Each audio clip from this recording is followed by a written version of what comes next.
Okay, here is the video of the mods that I've done on my 2020 Tenere 700 Yamaha. Bought it in, I think it was September or October 2020. It started off as blue ice, and the first mod I did was while it was still sitting on my trailer taking it home from the dealership. I called in to a place that wraps cars, and they put this decal kit on for me that I'd gotten in from Germany, and this has come from 4moto.de. It is the white blue gloss World Raid decal kit. A little hard to pick in there, but there's decals basically over most of the bike. The Adventure Before Dementia ones I got off of eBay, so don't worry about them. Some of the bits I didn't use because they were designed to go on the original hand guards, of which I haven't used. I put the bark busters on it, but I'll get to that shortly. Not sure just how to pronounce it, but I call it Acebis, and I've got the Acebis chain guard on here just so that I don't take my toes off when I come off road and put my foot in the wrong bloody spot. It's got the SW Motec heavy duty bash plate on it. I just thought it was the best one, and it looked pretty tough as well. Nice thick aluminium, looks a bit different, covers out past the water pump, so that's a good thing. I've even put a mod underneath it. Don't know if you can see that, but I've put a mod on it so that it's protecting the rear linkages. It's got the R&G case covers on it, both left and right, and I went to R&G because it also covers the water pump all in one piece, so I think that does a pretty good job. Yes, I'm reading all this off. I've got an Adventure spec crash bars on it. Now, I got the white ones. You get white, blue, black, and I think you can get yellow, but don't quote me on it. Protects the bike quite well, all made of aluminium, fitted on beautifully, no modifications required, and I even got their rear rack. Again, it's all aluminium, and I've put a couple of extra holes in there because I carry an extra fuel tank, because I'll talk about that a bit later. I put the bark busters on it because the original hand guards are just floppy plastic, and as you can see, they were needed, and there have been other scratches, but you know, minor detail, but the bark busters have definitely done their job. I think I've dropped this 4 times so far, and the maximum speed I've been travelling when I've dropped it has been about 5 kilometres an hour. I put Oxford heated grips on it from Yamaha World in Adelaide, $109 delivered, which is pretty damn good. $149 retail in the shops, and $109 delivered from Adelaide, so I love those guys. I put the quad lock bracket on for my phone. I've got a S7, and that fits quite snugly, so in my riding position I can see the dash, the GPS, and that. I'll put the Rottweiler bar end mirror brackets on so that when I'm riding off-road I just fold that mirror over, and that way then it's protected in behind the bark buster. They're only cheapies off of eBay, but still. And then they actually bolt in here. I've had to drill these holes, and they bolt into the bark busters themselves, so they're only cheapies off of eBay, but they do a good job. I also got the LED indicators. I've got a USB outlet down in here in the shadow, if I can get the phone out of the way. That's also a volt gauge. I put the more aggressive foot pegs on it. again in blue. They're off a WR450.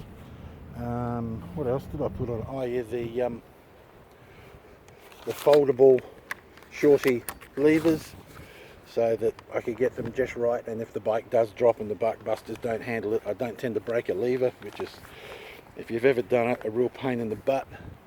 And because I'm over 6 foot, I put 25mm bar risers on it, and I also put the rear spools. They're all off of eBay. Now I've modded the rear linkages. I've gone in, taken it all apart, ground in some grease grooves so that the bolts hold grease, and then greased the whole lot up and reassembled the whole thing. Yamaha had it very, very dry. It's all now greased up, so it moves nicely. I got the Camel Adventure anti-bobble kit so that the dash doesn't move around very much at all, and it supports for the GPS and the main dash itself. It's just these two arms that go from top to bottom. Fairly easy to fit, you just got to pull a few things apart to get in there, but I had the whole bike apart anyway. And I also did the Camel, I don't know if you can see in there, the high fender kit, which comes with the braided lines, that distribution block in there, and everything that you need to do the job, the clips, cable ties, all sorts. So that's out of Canada. He does a really, really good job. We've also got the Acebis Moto front fender. I got that from MX store down the Gold Coast. I just thought this was the best one for that high fender kit. I think it just suits the bike quite well. I've got the 12 o'clock Labs GPS mount for the Garmin. Hopefully you can see all that in there. And then I got the Garmin XT, so that I don't have to have people telling me where to go, because everyone's lining up trying to tell me where to go. I'm that kind of a guy. Now I got from AliExpress out of China the wire headlight protector, because these headlights are like really expensive, ridiculously expensive. So I put this wire protector on it, but because it's coming out of a projector lens, you can actually see these wires as a how would I put it, a shadow on the road at night. So I think my recommendation is to go to the clear perspex one, or polycarbonate, whatever you want to go.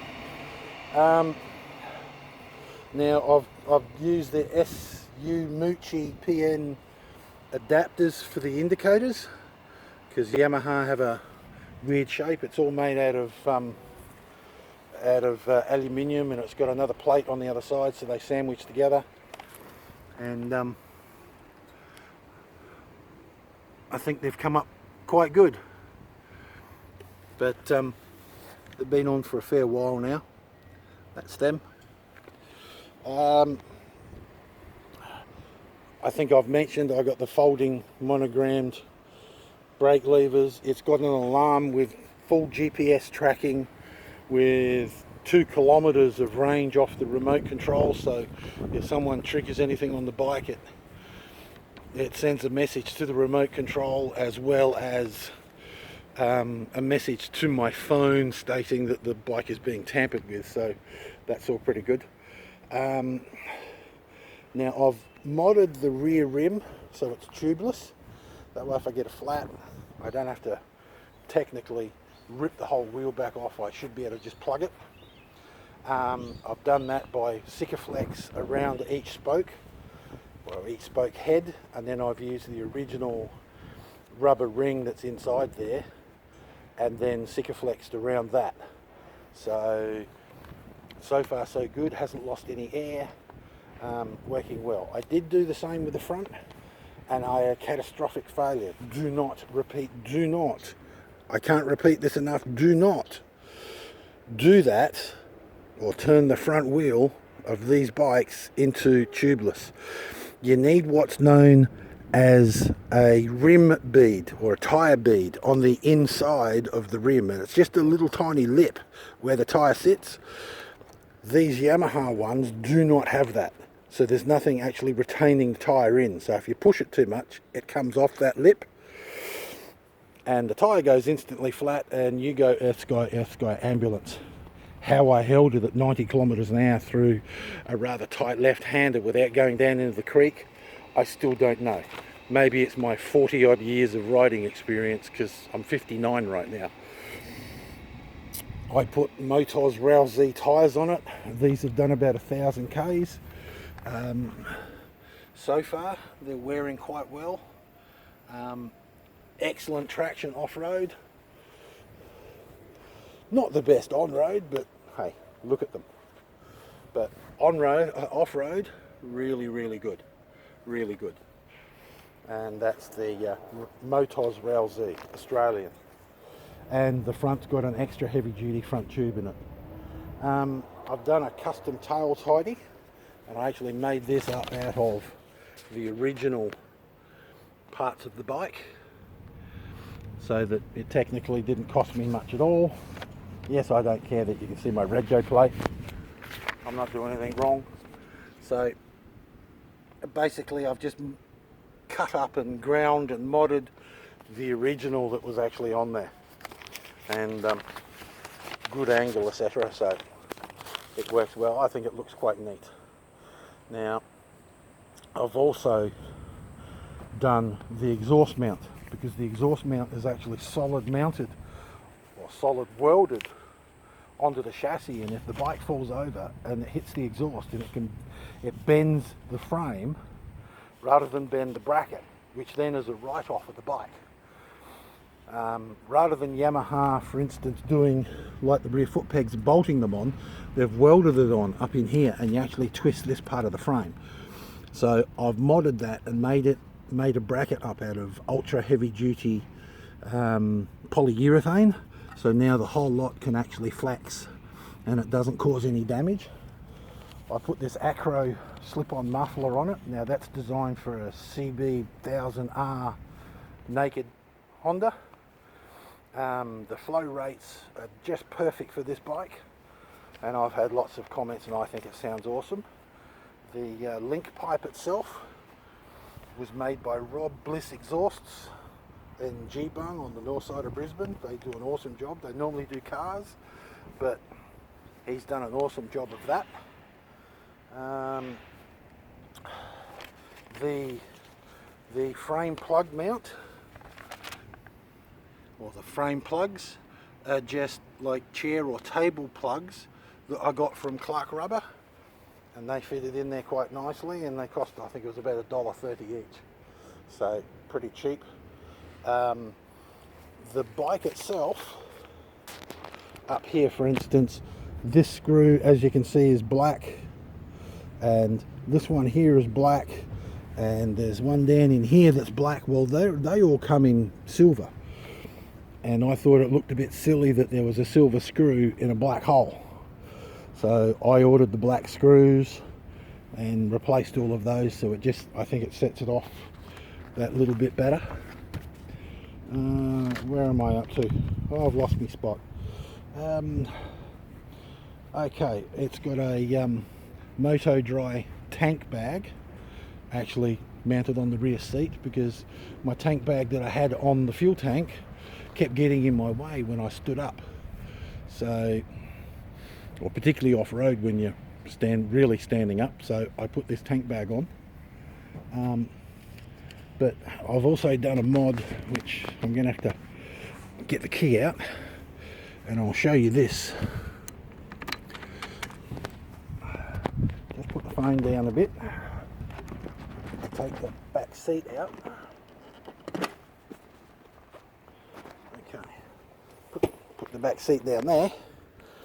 Now, normally with the Yamaha, you have to undo these two screws to get this rear seat off, which is a stupid idea, because your toolkit's under this seat. So Yamaha put an Allen key in here, but it's that tight that you can't get the damn thing out. And you can buy link kits for 100 to 150 bucks to link the two seats, so when you unlock it the whole thing comes out. Or you can just cheat and do it my way, is you undo these two screws, and the sleeves that normally fit down through these rubber grommets, you take them out, turn them upside down, screw the bolts straight back down in there, and then the seat, when you put it together, slides down in there, and when you put the back seat back on, the back seat actually holds this down, so this doesn't move. So that works really, really well. Excuse me while I'm fumbling around. I've changed the front sprocket down to a 14 tooth from a 15, just so that it's better for off-road. And basically what it changed was that in top gear it changes it by about 500 RPM. I have not noticed a difference in fuel economy, fuel tank range, and it rides along quite nicely at that extra 500 RPM, so that works quite well. Let me change pages as I continue on, and I've also put a C-Tech battery charger port around this side. I've just connected it up in here so that whenever the bike is parked in the shed, it's on charge.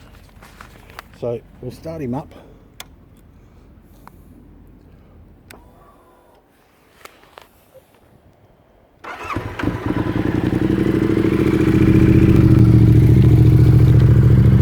Okay, I've got some cons for you. The speedo was out by 10%, which is high, but it's still within Euro 5 specs. Euro 5 spec is plus 10%, minus 0, plus 4 kilometers an hour to be within Euro 5 spec, which is crazy. So because it's still within Euro 5, Yamaha won't fix it.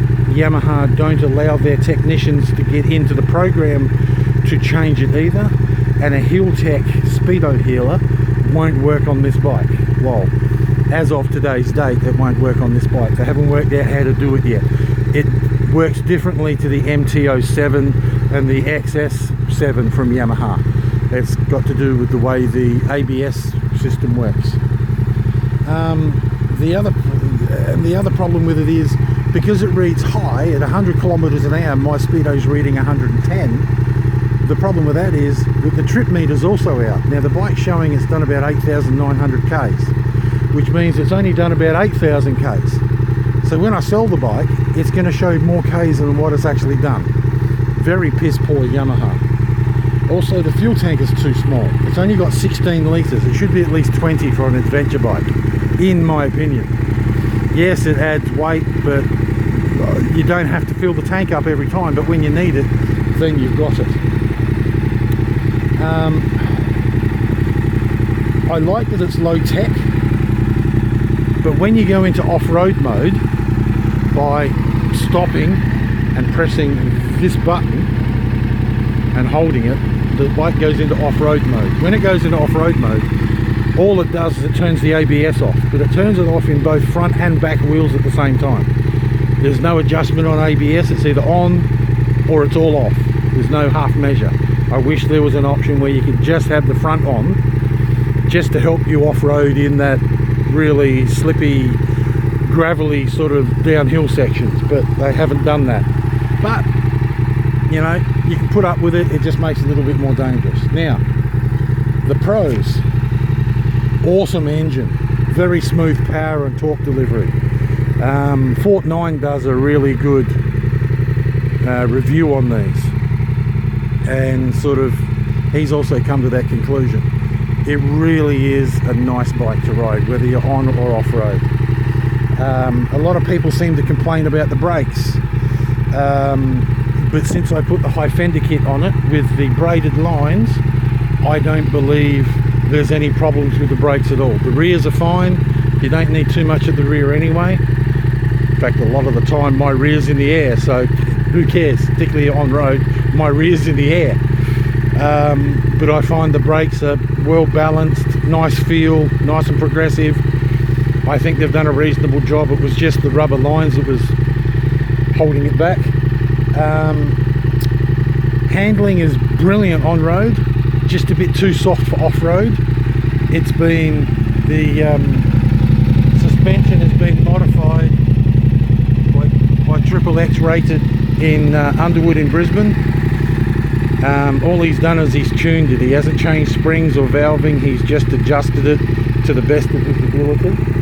And he has been slack because he's going to do the springs and the revalving, but that was 18 months ago and I'm still waiting for him to give me a call to say it's ready to roll. Fuel economy is reasonable, but I've got a really heavy throttle, so I do chew the fuel a bit. I get between 360 and 400 out of a full tank, but low fuel warning comes on with 100 k's to go, so it's warning me at about 260, which is a bit of a pain. So the bottom, the first bit, before you lose your first notch of the fuel gauge, you've done 150 k's, and then by the time you've done another 100 k's, the fuel tank's saying it's empty. So that's a bit of a pain in the butt, but you get kind of used to it. The clutch is light, it still has a nice feel. Because it's light, you can use it all day, and because it's got a nice feel, you can just feel the grab point. So it's really easy to get used to this bike on how to ride it. In my opinion, the looks are absolutely awesome. I just love the look of this bike. I just think that Yamaha have done a really good job of it. It's close to perfect. The original exhaust was okay. The sound was all right, but the new slip-on I think is much better. And it weighs 5.8, yes, 5.8 kilos lighter than the original. So that's a huge change. Now I've had many comments. One of them is that, wow, that bike sounds awesome. And another one by an elderly guy, he was late 60s, was, mate, that bike sounds the way a bike is supposed to sound. Wow. So, you know, some of the things, oh, here's something that I've missed. I've actually made the protection for the rear brake master cylinder just in case it falls. And then I don't think I've mentioned it's got a quad lock and the 25mm risers, but you know, I can't think of anything else this bike needs, maybe apart from bigger foot pegs. This is what the exhaust sounds like.